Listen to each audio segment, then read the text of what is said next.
Your stomach completely replaces its lining every few days so it doesn't end up digesting itself.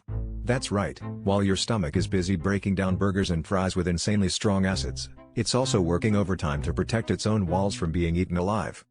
The cells lining your stomach are some of the fastest regenerators in your entire body. As soon as they take a hit from all that acid and digestive activity, new cells rush in to replace the old ones, keeping your stomach safe and functional.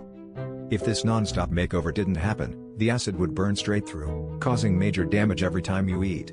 This constant regeneration is the only thing standing between your stomach and self-destruction. So while you're snacking, your body is basically performing a high-stakes balancing act, digesting your food without digesting itself, all thanks to the world's fastest cellular turnover happening right inside you.